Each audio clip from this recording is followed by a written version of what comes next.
Se eu te dissesse que no final dos anos 90, havia um comercial da Nike que dizia mais ou menos assim: e se você pedisse a Deus para se tornar o melhor jogador de futebol do mundo? E se ele estivesse realmente ouvindo? Naquele momento, ninguém imaginava o que estava por vir. As palavras desapareceram, eles mostraram um clipe de Ronaldo Fenômeno marcando um gol espetacular contra o Compostela. Não havia nenhuma fala, pois só de olhar saberíamos o significado claro. Um jovem chamado Ronaldo que estava destinado a se tornar uma verdadeira lenda do futebol. Mas vamos voltar um pouco no tempo, para antes das tragédias e das cicatrizes que moldaram seu legado. Tudo começou com um garoto de dentes salientes e espaçados, matando aula para participar da peneira de futsal no seu clube local, o Valqueire. Naquela época, ele ainda não tinha noção do seu potencial. Diante de 50 crianças na peneira, ele convenceu a si mesmo de que não tinha chance de passar, e quando perguntado em que posição ele jogava, afirmou ser goleiro. Afinal, havia poucos goleiros, e certamente passaria no teste. E ele estava certo. Mas logo ficou claro para todos que sua vocação não era ficar embaixo das traves. Após alguns jogos no banco, uma virada impressionante aconteceu. O time estava perdendo por 2-0 para o Vasco da Gama, quando seu treinador decidiu colocar o garoto no ataque. E o resultado foi extraordinário. 4 gols de Ronaldo e uma virada épica contra um time que parecia imbatível. A partir desse momento, ele se tornou a estrela do time. Ao final da temporada, com apenas 12 anos, já havia marcado 166 gols. Havia até um jogo em que, dos 12 gols da sua equipe, 11 foram dele. Eis que surgia um talento inegável. Sua confiança nas suas habilidades crescia a cada dia. Ele estava convencido de que o futebol era sua vocação. Aos 12 anos, com seus pais passando por um divórcio, ele disse à sua mãe que havia desistido da escola para se concentrar exclusivamente a jogar futebol.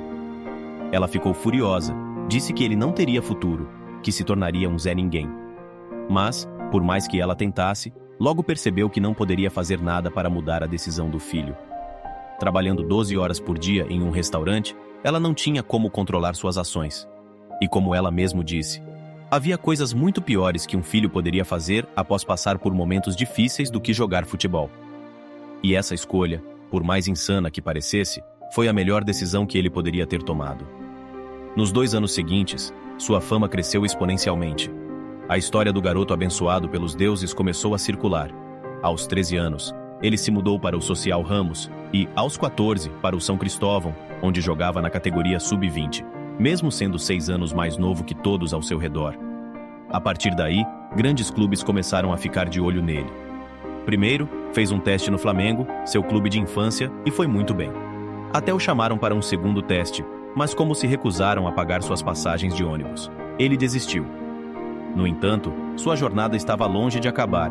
2 agentes surgiram e compraram seus direitos por meros $7.000. Começaram a procurar um clube para contratá-lo. O Botafogo o rejeitou, o São Paulo se recusou a pagar os 25 mil que pediam, e ele permaneceu no São Cristóvão por um tempo. Mas havia um detalhe importante. O técnico da equipe era ninguém menos que Jairzinho, campeão da Copa do Mundo de 1970. Quem melhor para identificar um dos maiores atacantes de todos os tempos do que um dos maiores atacantes de todos os tempos? Jairzinho recomendou pessoalmente Ronaldo ao seu antigo clube, o Cruzeiro. E assim, depois de impressionar a todos ao se juntar à seleção brasileira Sub-17 e se tornar o artilheiro do campeonato sul-americano marcando 8 gols, mesmo com o desempenho abaixo do esperado da sua equipe, Ronaldo chamou a atenção de todos. Grandes clubes europeus como o PSV, Inter de Milão e Ajax estavam interessados em sua contratação. Mas foi o Cruzeiro quem decidiu apostar nele. Foi uma contratação arriscada para eles, mas Ronaldo não estava nem um pouco intimidado. Sua estreia no Sub-20 do Cruzeiro não poderia ter sido mais impressionante. Ele marcou 4 gols logo no primeiro jogo. Antes mesmo de se adaptar ao novo clube, ele se tornou o primeiro jogador amador na história do clube a se juntar à equipe principal em sua turnê de pré-temporada. Ele enfrentou times como o Belenenses de Portugal, onde os fãs o aplaudiram de pé ao final da partida. Era apenas o começo de algo extraordinário. 5 meses depois de sua contratação pelo Cruzeiro, Ronaldo estreou pelo time profissional, no mesmo mês em que o time de Minas Gerais conquistava seu segundo título da Copa do Brasil, quando ainda estava no banco de reservas. 4 meses depois, Ronaldo fez 3 partidas e marcou em 2 delas. E no mês de outubro deste mesmo ano, ele já havia se tornado titular e fez 17 gols em 10 partidas. Isso inclui 4 partidas pela Supercopa Libertadores, e na estreia fez um hat-trick, e no segundo jogo fez mais 2 gols. Após essa partida, ele marcou gols contra todos os times que enfrentou no campeonato, com exceção do Flamengo. E no final dessa sequência quase inacreditável, Ronaldo fez 5 dos 6 gols na vitória esmagadora do Cruzeiro contra o Bahia, entrando para a história do clube sendo o único jogador a marcar 5 gols em uma única partida do campeonato. Neste jogo teve até um gol um tanto engraçado, pois Ronaldo pegou o goleiro distraído e tomou a bola marcando o 5º gol dele na partida. Ele estava no topo da artilharia do campeonato aos 16 anos. E como disse Cafu, foi a primeira vez que mostrou ao mundo que não era apenas um grande jogador, era um fenômeno. E ele não foi o único impressionado com o garoto. Nesse mesmo ano, o olheiro do PSV, Ernie Brandt, estava no Brasil procurando um substituto para Romário, após sua saída para o Barcelona, e se ele encontrasse alguém com metade do talento de Romário, já seria considerado um grande feito. Estamos falando de um cara que marcou 128 gols em 145 jogos pelo PSV. Mas bem, você sabe como isso vai terminar. Depois de ver Ronaldo, ele disse: "Não pude acreditar no que meus olhos viram. Não acreditei quando me disseram sua idade. Deveria ser impossível um garoto de 16 anos ser tão bom. Encontrá-lo me deu vida. Me tornei um olheiro com o sonho de encontrar alguém como ele." Mesmo assim, não seria naquele ano que Ronaldo finalmente iria para a Europa. Ele se juntaria ao Cruzeiro por mais uma temporada, dominando completamente o Campeonato Mineiro com 22 gols em 19 jogos, conquistando o prêmio de artilheiro e o título. Acumulando ainda mais momentos icônicos, incluindo um hat-trick contra o rival Atlético Mineiro e um dos gols mais memoráveis da Copa Libertadores, contra o Boca Juniors, o que foi o suficiente para levar todos no país à completa euforia, praticamente pressionando o técnico da seleção a convocá-lo para a Copa do Mundo aos 17 anos de idade. Se ele tivesse jogado sequer um minuto, teria se tornado o terceiro jogador mais jovem a disputar uma Copa do Mundo, atrás apenas de Pelé e Norman Whiteside. Enquanto o Brasil comemorava a conquista da Copa do Mundo, Ronaldo, aos 17 anos, estava na lista da equipe mais famosa do mundo. Embora não tenha jogado um minuto sequer, sua presença era um marco. O mundo do futebol estava fascinado por aquele jovem talento. Clubes como Milan, Juventus e Ajax o cortejavam. O time do PSV estava praticamente fora de combate. No entanto, o destino interveio. Durante a Copa do Mundo, Ronaldo tinha Romário como inspiração e, como você já deve imaginar, quando Ronaldo perguntou a Romário o que ele deveria fazer com tantos clubes querendo sua contratação, o baixinho não hesitou em dizer que o melhor a fazer era ir para o seu antigo time, argumentando que o PSV seria o time perfeito para lhe dar ascensão na Europa.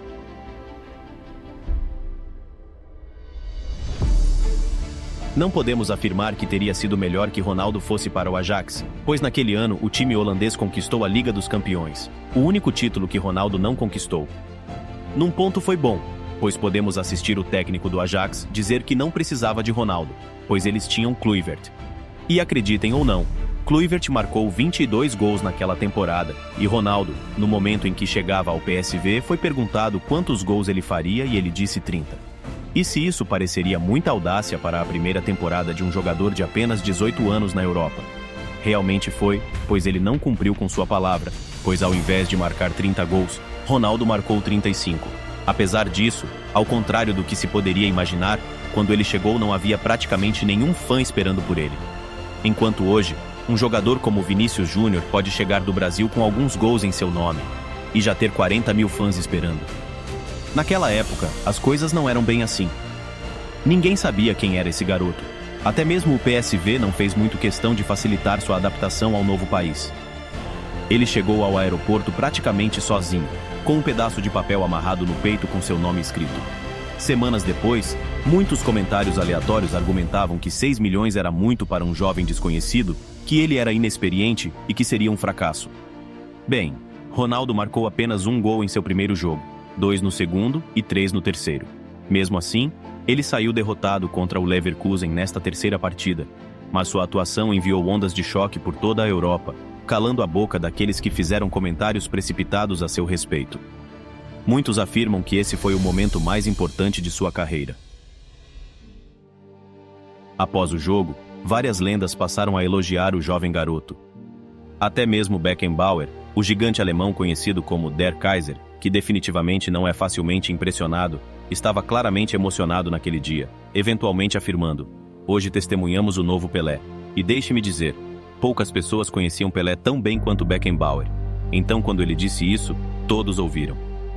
De maneira semelhante, o lendário Rudi Völler também fez questão de dizer: "Nunca na minha vida vi um jovem de 18 anos jogar assim."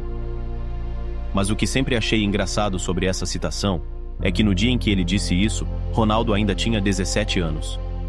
À medida que os meses passavam, Ronaldo simplesmente não parava de marcar gols, e no final da temporada, mesmo que o PSV não tivesse conquistado nenhum troféu e tivesse terminado apenas em terceiro lugar, Ronaldo havia cumprido a única promessa que havia feito a Romário. Ronaldo superou a melhor marca de Romário em seus 5 anos no clube. E na verdade, apenas um jogador do PSV havia conseguido marcar mais de 30 gols, e a última vez que algum jogador tinha alcançado esses números na Eredivisie foi uma década antes. Seu nome era Marco van Basten.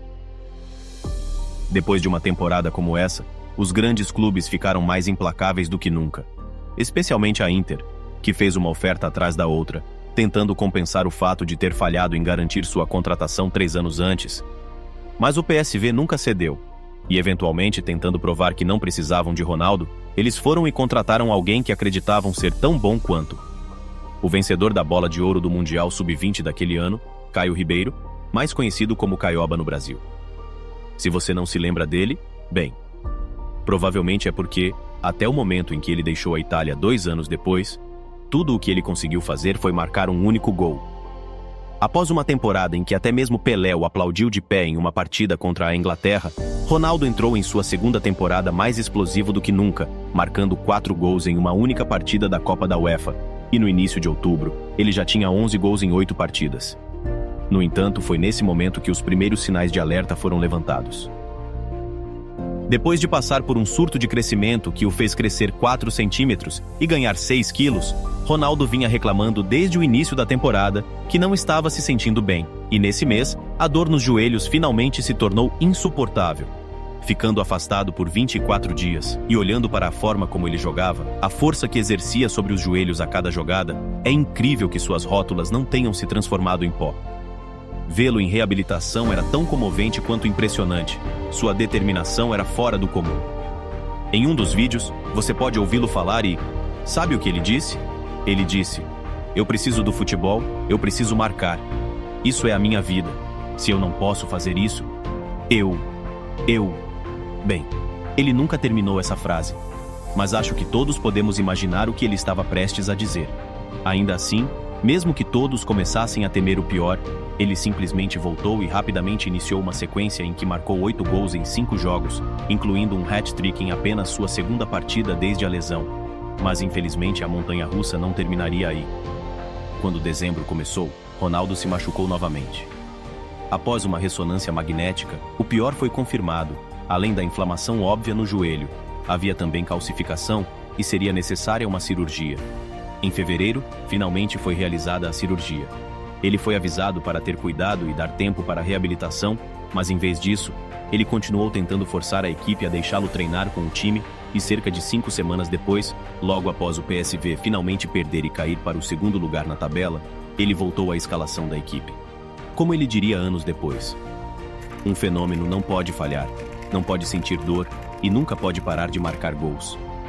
Ao ouvir isso, você pode pensar que foi o treinador quem tentou colocá-lo de volta o mais rápido possível. Ronaldo foi quem se colocou nessa posição. Ele literalmente entrou em confronto com o treinador, irritado por ele se recusar a escalá-lo. E quando o PSV perdeu o campeonato e Ronaldo recebeu apenas 15 minutos de tempo de jogo na final da Copa, ele simplesmente surtou e começou a procurar uma maneira de sair do clube. Com suas atuações nos Jogos Olímpicos no mês seguinte, estampando as capas de todos os jornais esportivos do mundo, não importava o quão assustadoras suas questões físicas pudessem parecer, dada a sua grandeza, praticamente todos os clubes do mundo estavam dispostos a arriscar tudo por ele. E logo uma guerra de lances entre a Inter e o Barcelona começou.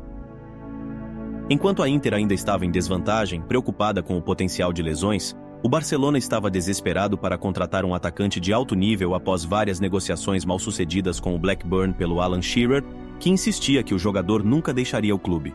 E no final, tudo culminou em uma cena que parecia saída de um filme do Mr. Bean, com o vice-presidente do Barcelona, Joan Gaspar, disfarçado de garçom para entrar no hotel onde a seleção brasileira estava hospedada, para chegar até Ronaldo e entregar a ele um contrato contra a vontade do PSV, que ele assinaria literalmente em cima de sua cama.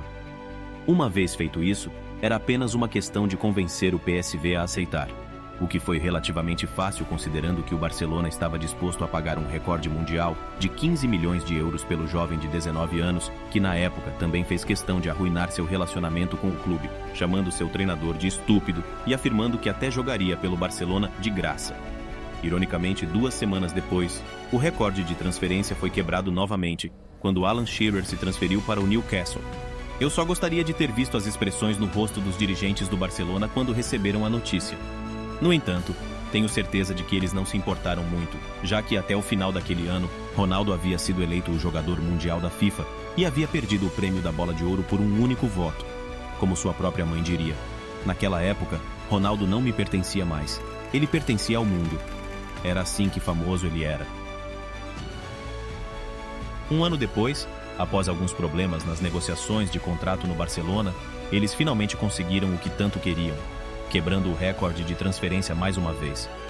Mas considerando que antes eles haviam desistido da disputa pela preocupação de que ele fosse propenso a lesões, tudo se tornou incrivelmente irônico, já que, quando ele deixou o clube 5 anos depois, ele havia jogado apenas uma temporada completa, ficando fora por um total de 773 dias. Um ano antes de sua chegada à Inter, perguntaram a Ronaldo qual era o seu maior medo, e ele respondeu: lesão, um jogador lesionado é a coisa mais triste que existe.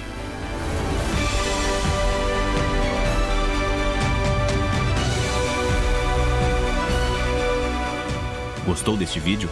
Deixe o seu like e se inscreva no canal. Aproveite para assistir outras histórias emocionantes de jogadores que marcaram gerações. Te espero no próximo vídeo.